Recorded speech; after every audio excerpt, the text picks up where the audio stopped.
What's up, guys? Welcome to another anime review, and you read the title. Today we're talking about Steins Gate Zero and whether it's as good as I remember for a couple key reasons. So let's get right into it.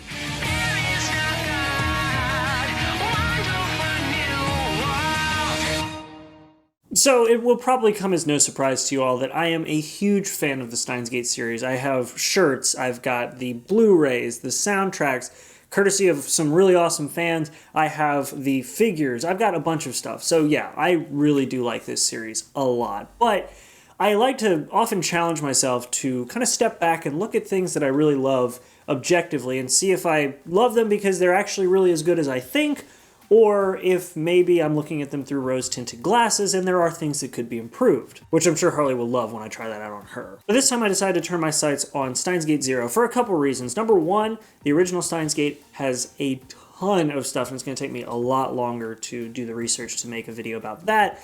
And number two, it's also going to be a lot harder for me to look at Steins Gate, the original series, through the same objective lens that I'm doing with Steins Gate Zero. But with that being said, let's get into the review of Steins Gate Zero, the masterclass of masking story with music. So just like it's no surprise that I love the Steins Gate universe, I also love music in anime. Not just music in anime, but music in general. So when I discovered that Steins Gate Zero was going to be getting an anime adaptation and we were finally going to get a sequel / alternate timeline to one of my favorite shows of all time, not only was I extremely excited about the show itself, but I was also very excited about the music because Steins Gate, the original series, had some incredible music in the soundtrack, even better than what was in the game. I mean, I have the game soundtrack, but I tend to listen to the anime soundtrack much more. So when I started Steins Gate Zero, I had no context to what the game had laid out or anything like that. I was going into it from an anime-only perspective, even though after I watched the anime for the original Steins Gate, I did play the game. But even with that anime-only perspective, I fell in love with the music, especially the music for the opening, the visuals, and the very different and sort of darker, more somber Okabe character. It was interesting to take a character who was as sort of charismatic and crazy as the Okabe we knew from the original Steins Gate series and give him this tragic story of loss and grief that now completely defines this new character who is still the character we know from the original series, but completely changed. I mean, the first time we see Okabe in this first episode of this brand new series, he's in therapy, and he is struggling to overcome this loss of Kurisu after trying and failing in his attempt to go back in time and save her. It's pretty tragic, and it's very clever how they use that episode 23 as the pivoting point to whether or not he goes down this path or not.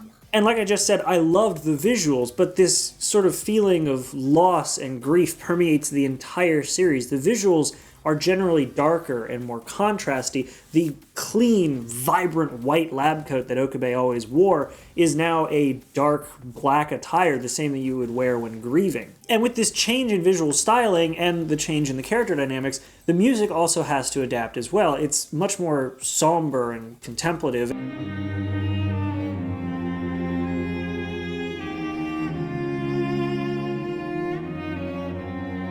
And you don't get as many punchy tracks as you do when you had the original Steins Gate series showing off the energy of the future gadget labs. And the piano music, while it is still there, it doesn't really have the same heroic, upbeat sound to it. And the lyrics, the piano, the music, all leads to this sense of unease and uncertainty about the future, which is actually designed to make you, as the viewer, feel this uncertainty that the characters feel as well.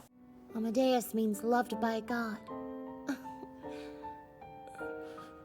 The name suits her. And whether you were conscious of it or not, the music and lyrics and visuals all were designed to sort of drag you along with the emotions of the characters, so you kind of got an understanding of how you were supposed to feel just by the way the show looked and sounded. My favorite example of this is the ending song. The lyrics, the visuals, and of course the music itself gives you this sense of what Mayuri feels and sees in Okabe now. They visually show Okabe as a broken character. They show this barren wasteland, which is our uncertain future, and the looming Kurisu in the distance, sort of showing that that is the biggest thing sort of towering over Okabe, keeping him from progressing as a character. And this is all from the perspective of Mayuri. So that is a perfect example of mixing everything together to sort of give you as the viewer an idea of exactly what you're supposed to be feeling and seeing. Now, later on in the series, it does become much more apparent where moments and details in the game had to be cut. Things like Mayuri not getting as much time in the spotlight, so her sudden love for Okabe seems abrupt and a little confusing. We don't really understand why she feels this way or fully get the details of her conflicting feelings for Okabe, or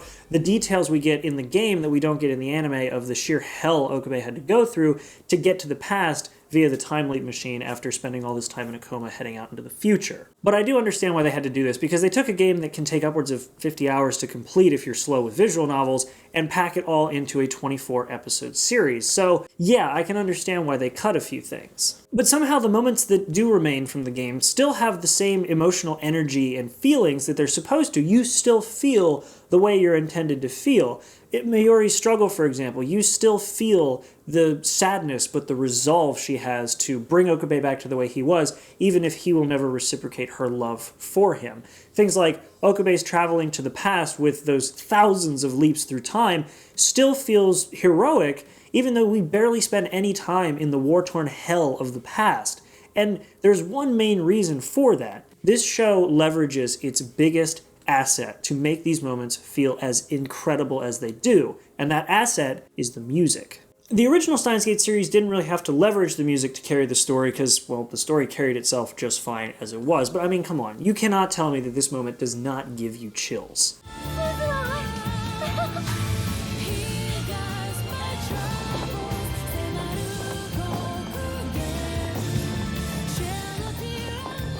And I mean, it's not because this moment is well earned. I mean, it kind of is, but not nearly as well earned as it is in the game. It's because we as the viewers are hearing the most emotionally charged and heroic music that we have heard this entire 24-episode time span.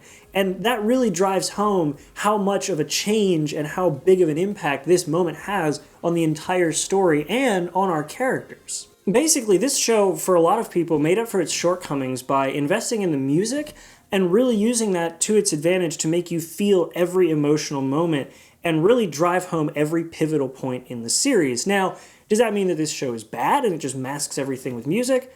Not really. The show is still a really good show. The voice acting, the visuals, characters new and old, everything that they did bring over from the game was rounded into a very good second half to an amazing series. But obviously when you compare this show to the game, it does pale in comparison. However, the music we got from this series is on par and in many ways better than what we had from the original Steins Gate series. So even though there are some problems with the series that are kind of inherent with taking a game as big as Steins Gate Zero and packing it into a 24-episode anime, they still managed to pull it off by using the story that was there and masterfully blending it with music that is on par and in a lot of ways tops what we had from what was already an amazing original series. So at the end of the day, Steins Gate Zero is definitely a series that leveraged its music to help with the rest of the story, and while the story is good, it's nowhere close to what you would have gotten when you played through the entire game. So if you're looking to get into the Steins Gate series,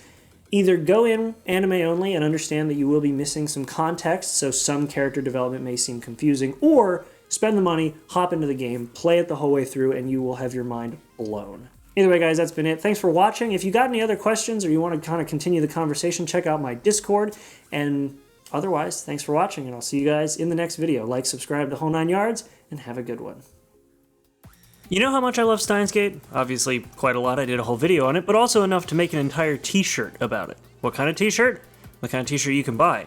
So you should probably go and do that. I also like quite a few other shows, like Mob Psycho. Made a shirt for that as well, so maybe you should check that shirt out as well. There's a link in the description, so, you know, if you want to go and do that, you can. It's there. You can buy some shirts. I'm making some more, too, I promise. Just go check it out. Please? Oh, alright. Whatever.